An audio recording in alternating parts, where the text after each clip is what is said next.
Welcome back to the RX class. I'm your host, Dr. Guang Chen. Again, thank you for your support so far. I've had a lot of feedback from patients, and more recently, they wanted me to speak about the Australian health system and the role of private health insurance, because it has been confusing for many patients and even for many doctors who work in the industry. A quick disclaimer to say that I'm not an insurance broker. The information presented is oversimplified and really to highlight some of the concepts around the Australian health system and the insurance industry.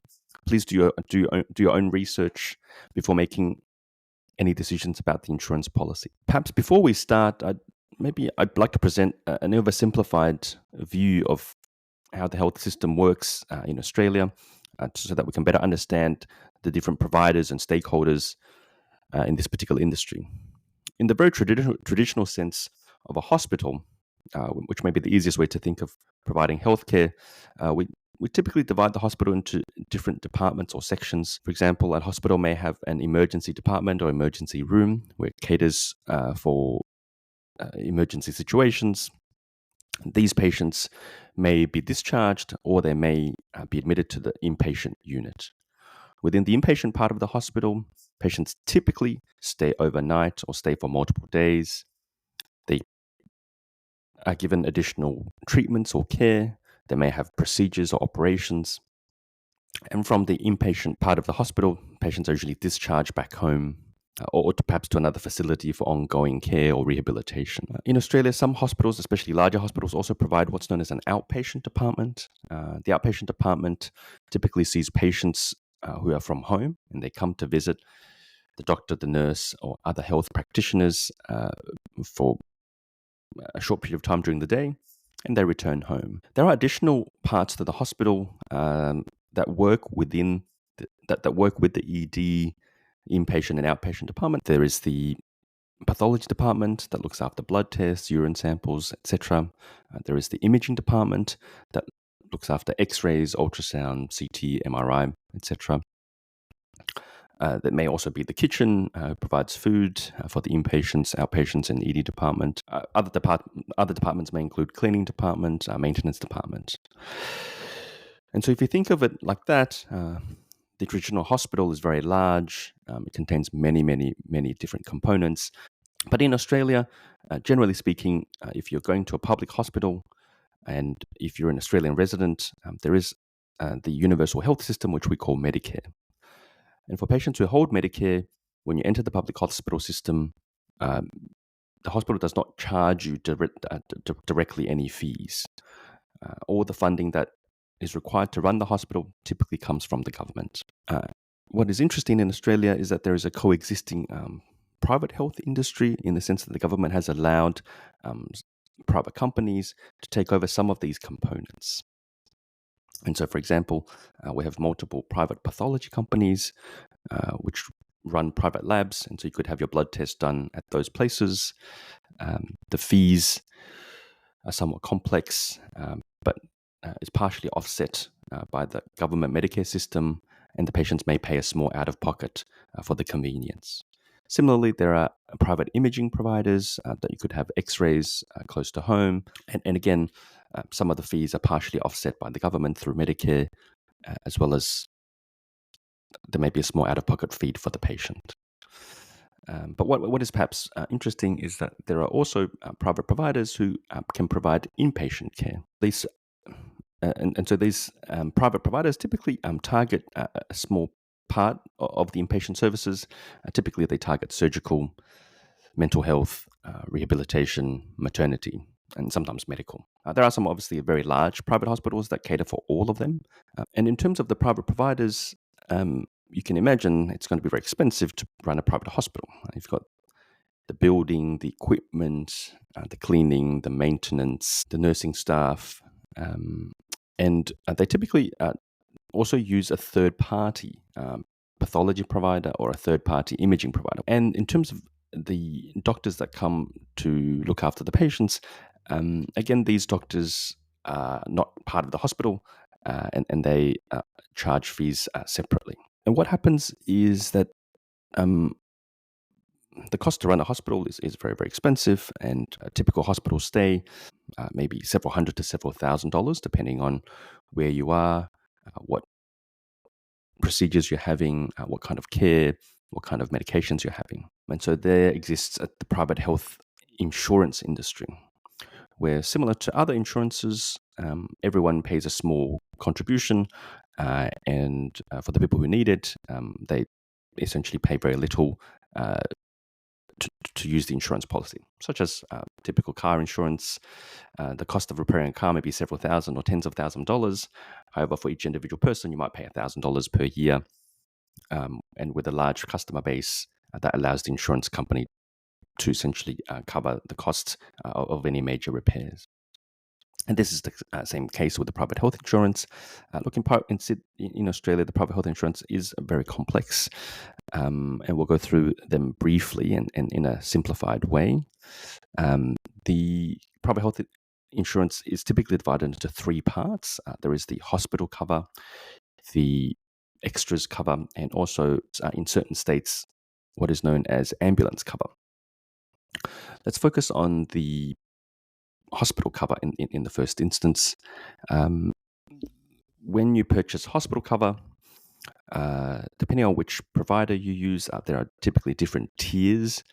It was more complex, but however has been simplified in the last 5-10 years, in the sense that to allow for easier comparison amongst the different providers. The common tiers include basic, bronze, silver, and gold. And as you go up on the tiers, the price increases, as well as the services provided also increases. So, for example, the higher the level, the more you're likely to get cover for open heart surgery or neurosurgery, whereas the lower tiers tend to cover only emergencies. Now, this is where it gets somewhat complicated, and again, very complex in terms of how things are negotiated in the background. So typically typically with each health fund, they negotiate individual, I guess, prices or contracts with individual hospitals or networks of hospitals, and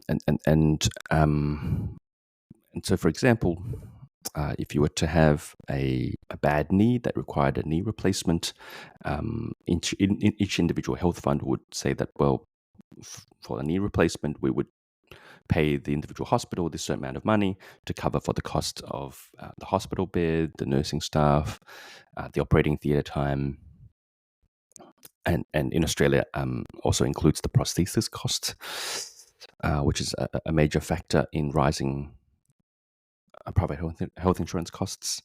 However, there are other parts to the cost of the hospital admission, and so that includes the pathology, the imaging, and also doctors' fees.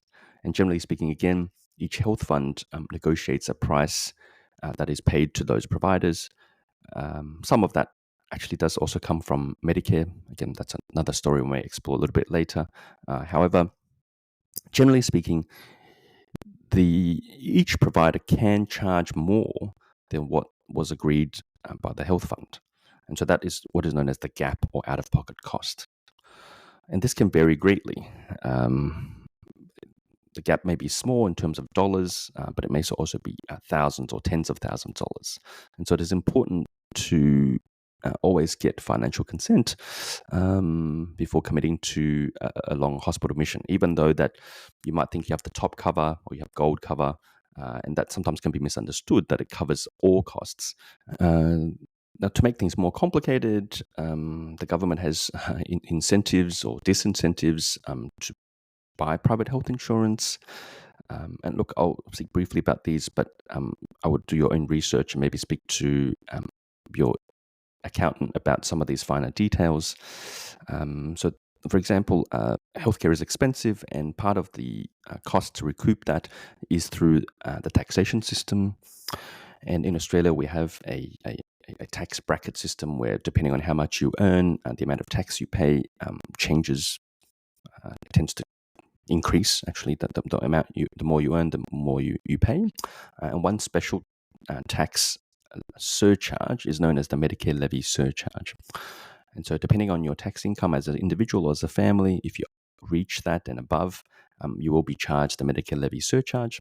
However, if you have the appropriate private health insurance with hospital cover, that can be waived. The second part, again, depending on your income as an individual or as a family, the government provides a percentage-based rebate to your policy, and the rebates vary depending on your yearly income. And so, for example, if the policy was $1,000 and you had a rebate of 10%, then you would overall only pay $900 for that year, as an example. Then there are some incentives or disincentives for getting private health insurance at a younger age.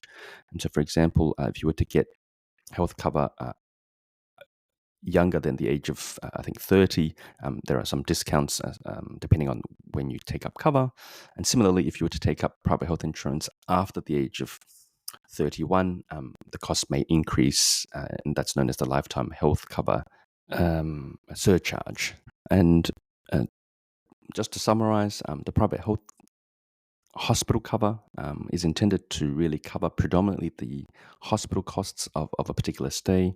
However, it also contributes to some costs of pathology, imaging, and doctor's costs. However, there may be small or large out-of-pocket costs involved. So please speak to the relevant people before you commit to a long hospital admission in a private hospital. Next, we'll briefly speak about extras cover. Look, extra covers is something, I guess, particularly unique perhaps in Australia. Extra cover it provides cover or subsidized treatment for allied health or ancillary health services. And in Australia, it includes dental services, optometry, optical services such as getting glasses, as well as acupuncture, physiotherapy, massage therapy, and a long list of other therapies. Again, with extras cover, it is very complicated in each private health fund, and each policy is very different. And typically, the costs vary depending on the percentage amount subsidized, as well as for each individual category, there are maximum amounts that you could claim per year, as well as maximum subcategories. And so, for example, with dental, typically is divided into total dental, which may be divided into minor dental and then major dental. Or similarly, with massage therapy, you might get a maximum of $250 per year. Lastly, we'll briefly talk about ambulance cover. So this is available in some states of Australia, and the reason for this is that ambulance cover is very expensive for anyone who's had an ambulance. The cost is usually several hundred to sometimes several $1,000s. The ambulance cost is typically calculated at a minimum starting price, and then it's typically every kilometer or so of the trip. In some states, for example, where I live in New South Wales, the government subsidizes 50% of the cost, and the patient is liable for the other 50%, whereas in other states, the patient may be liable for the full 100% cost. There are discounts or fees that can be waived for certain populations, such as pensioners. But for the regular person, if you do not take out private health insurance ambulance cover, you may be liable for, as I said, hundreds or thousands of dollars out of pocket for a short ambulance trip. And so if you were to purchase the ambulance cover, that usually waives that cost. So just to summarize today, we briefly talked about the complex health system, using the hospital as a simple example. There are many components to the health system, and the costs are very high. As an alternative to using the public health system, Australia has allowed the development of a concurrent private health sector. The insurance system is complex, and I do advise you to get further advice either through an insurance broker or reading the information provided by the insurance companies. There are a large number of good websites available. I'd recommend the government-based websites as opposed to private comparison websites, as the information can be biased. And to understand the different levels of cover, including hospital cover, extras cover, and ambulance cover. Again, if you've enjoyed the podcast, please subscribe and reach out if you've got any suggestions or comments, and I'll see you next time.